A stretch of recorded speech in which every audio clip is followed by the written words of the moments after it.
1897년 알래스카의 포인트 바로우. 폭염철이 절정에 달한 시기였죠. 차가운 북극 해역에는 선원들이 가득 찬 배가 잔뜩 몰려 있었어요. 그들의 눈에는 행운이 깃들기를 바라는 희망이 가득했어요. 순항과 만선을 바라며 배에 올랐지만 무언가가 잘못되어 버리고 말았습니다. 그해 9월 8척의 배가 위험하게도 북극에 갇히게 되었습니다. 그해 겨울은 비정상적으로 추웠죠. 극한의 추위는 바다를 얼어붙게 했고 얼음은 배를 쇠사슬처럼 묶었습니다. 마치 살아있는 것처럼 배를 꽉 붙잡고 놓아주지 않았어요. 압력 때문에 배가 삐걱거리는 소리와 윙윙거리는 소리가 울려 퍼졌습니다. 265명의 선원들이 이 얼음 사막에 갇혀버렸습니다. 배는 천천히 부서지고 차가운 바람이 뒤에서 끝없이 불며 윙윙거렸습니다. 온도계는 영하 45도를 가리켰습니다. 선원들이 아무리 옷을 많이 입어도 뼈에 시릴 정도로 추웠죠. 이 함정에서 빠져나와야 한다는 건 분명했습니다. 하지만 눈에 보이는 거라곤 얼음뿐이었어요. 유일한 탈출 방법은 도움을 기다리는 것이었습니다. 그들은 가진 걸로는 1월까지만 버틸 수 있다는 걸 알았어요. 겨우 4개월이요. 하지만 구조선은 오는 길이었습니다. 구조선 SS 베어호는 11월에 워싱턴 포트 타운샌드를 출발하여 북쪽으로 향했습니다. 갈 수 있는 한 가장 멀리 항해했지만 두꺼운 얼음이 수천 킬로미터에 걸쳐 있어서 구조선은 좌초된 배에 닿을 수 없었습니다. 선장은 케이프 밴쿠버에 정박한 후 구조대를 보냈습니다. 작은 팀은 걸어서 갇힌 배까지 도착했고 보급품을 가져다 주었어요. 데이비드 H. 자비스 중위가 팀을 이끌었고 부관은 엘스워스 P. 베르돌프 소위였습니다. 또한 갇힌 포경선 선원들의 건강 상태를 확인하기 위해 경험이 풍부한 외과 의사인 사무엘 J. 코를 베어호에 태웠습니다. 이 3명의 영웅들은 혼자서 2,400km를 여행할 수 없었습니다. 그 지역의 술렁 목동의 도움도 받았죠. 또한 이 얼어붙은 악몽 속에서 살아남는 방법을 아는 원주민들 역시 고용했습니다. 스키, 썰매개, 눈 신발까지 모두 갖추고 이들은 길고 힘든 여행을 떠났습니다. 탐험대는 빨리 움직이려고 했지만 영하 50도의 온도, 험한 지형 등 자연이 속도를 더디게 만들려고 하는 것만 같았어요. 운이 좋게도 그 지역의 사람들은 자비스 팀에게 매우 친절했습니다. 사람들은 구조대원들을 초대해 짧은 휴식을 갖고 회복을 할 수 있게 도왔습니다. 빠른 탐험 속도 때문에 썰매개들은 빠르게 지쳤습니다. 600km의 거리를 달린 후 완전히 골아떨어졌죠. 데이비드 자비스는 일기에 자신의 팀이 하루의 휴식을 제외하고 21일 동안 쉬지 않고 어떻게 계속 달렸는지를 설명했습니다. 얼음과 눈 때문에 개들의 몸은 지칠 만큼 지쳐 있었습니다. 회복하려면 일주일이 필요했지만 자비스에겐 그럴 시간이 없었어요. 그는 알래스카 최고의 개들과 헤어지는 것이 아쉬웠지만 계속해서 터벅터벅 걸어가야만 했습니다. 시간이 촉박했어요. 포경선의 식량은 점점 줄어들고 있었습니다. 얼어붙은 사막에 갇혀 그들을 따뜻하게 해줄 수 있는 건 작은 희망의 불꽃뿐이었습니다. 구조대는 이 사실을 알고 있었기 때문에 가능한 한 빨리 움직이려고 노력했습니다. 굶주린 선원들에게 가는 길에 자비스는 다양한 무리로부터 450마리의 술록을 모았습니다. 하지만 그렇게 간단하진 않았어요. 이 동물은 원주민들에게 금과도 같았습니다. 당연히 낯선 사람들에게 술록을 그냥 양보할 여유가 없었죠.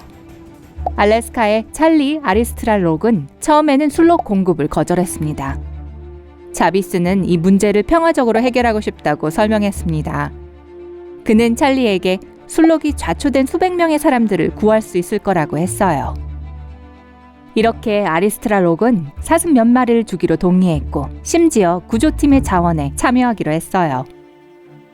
다른 선교사들도 자신들의 술록을 제공하고 자비스를 돕겠다고 제안했습니다. 구조에서 술록은 매우 중요했습니다. 다른 보급품이 든 썰매를 끌 수 있을 뿐만 아니라 훌륭한 식량원이 될 수도 있었으니까요. 구조대는 눈 덮인 알래스카 툰트라를 지나 이동하는 사슴열차를 만들었습니다. 이 기차를 운전하는 것은 쉬운 일이 아니었습니다. 자비스는 자신의 일기에 사슴이 매우 빨리 움직였다고 메모했죠. 만약 누군가가 썰매에 뛰어들거나 썰매를 잡는 타이밍을 놓친다면 팀을 잃어버리게 되거나 심지어는 눈 사이로 빨려 들어갈 수도 있었어요. 1898년 3월 29일 2414km를 4개월 동안 여행한 후 탐험대는 마침내 알래스카의 포인트 바로우에 도달했습니다. 자비스는 약 382마리의 술록을 포경선 선단에 인도할 수 있었고 이룬 건 66마리 뿐이었습니다. 시간을 낭비하지 않고 콜 박사는 굶주린 선원들을 검진하기 시작했습니다. 정말 믿기 힘든 광경이었죠. 한때 힘과 에너지가 넘치던 건장한 남성들은 과거의 모습은 껍데기로만 남은 유령처럼 보였어요. 포경선은 오래 버티기 위해 자신들의 공급품을 보존해야만 했습니다. 자비스 중위는 즉시 그들에게 음식을 제공했습니다. 또한 회복 속도를 높이기 위해 이들에게 운동을 하라고 지시했습니다. 베로는 아무것도 할 수 없었어요. 여전히 얼음 속에 갇혀서 한치도 움직일 수 없었거든요. 거의 고래잡이 함대의 절반이 사라졌지만 영웅적인 구조대 덕분에 나머지 배는 구할 수 있었습니다. 7월 초 얼음이 녹기 시작하자 베어호는 마침내 포인트 바로우에 도착할 수 있었습니다. 수개월이 지난 후 마침내 데이비드 자비스는 자신의 선원들에 합류할 수 있었죠. 포경선 선원 97명이 베어호를 타고 함께 집에 돌아가고 싶다는 의사를 표현하고 탑승했습니다. 하지만 남쪽으로 돌아오는 길은 8월 중순까지 얼음으로 막혀 있었습니다. 그때서야 이 가엾은 선원들은 알래스카의 차갑고 거친 바다를 떠날 수 있었습니다. 구조대가 다른 사람의 생명을 구하기 위해 이렇게 길고 힘든 길을 떠난 것은 분명 진정한 영웅의 행동이었습니다. 의심의 여지가 없죠. 이 업적은 크게 알려져 데이비드 자비스 중위와 동료들은 영웅적인 행위를 치하하는 명예훈장을 받았습니다. 그뿐만 아니라 구조대를 도운 모든 술록 목동들과 원주민들에게도 2,500달러의 보상금이 주어졌습니다. 하지만 베어호는 북극의 위험한 얼음 속에 갇힌 첫 번째는 아니었습니다. 마지막도 아니었죠.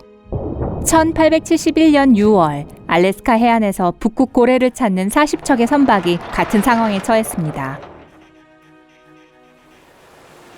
갑자기 바람이 평소의 방향을 바꾸어 배 쪽으로 얼음을 밀기 시작했습니다. 7척의 배는 남쪽으로 이동해 탈출할 수 있었지만 나머지 33척은 얼음 속에 갇혔습니다. 9월 중순 좌초된 배의 모든 선원들은 배를 떠나기로 했습니다. 1219명의 사람들이 3개월치 식량을 가지고 작은 고래보트에 탔습니다. 선원들은 113km의 차가운 물을 건넜습니다. 이들은 결국 얼어붙은 덫에서 먼저 탈출했었던 7척의 배의 도움으로 구조되었습니다. 1,000명 이상의 사람을 배에 태우기 위해서 이 배들은 포경차를 위해 준비한 모든 장비와 어획물을 던져야만 했습니다. 이로 인해 지금 돈으로 3,400만 달러의 손실이 발생했죠. 한 척을 제외하고 얼음 속에 갇혀있던 거의 모든 배는 부서져 물에 가라앉았고요. 여전히 자연 앞에서 인간은 굴복할 수밖에 없는 사실을 상기시켜주는 사건이에요.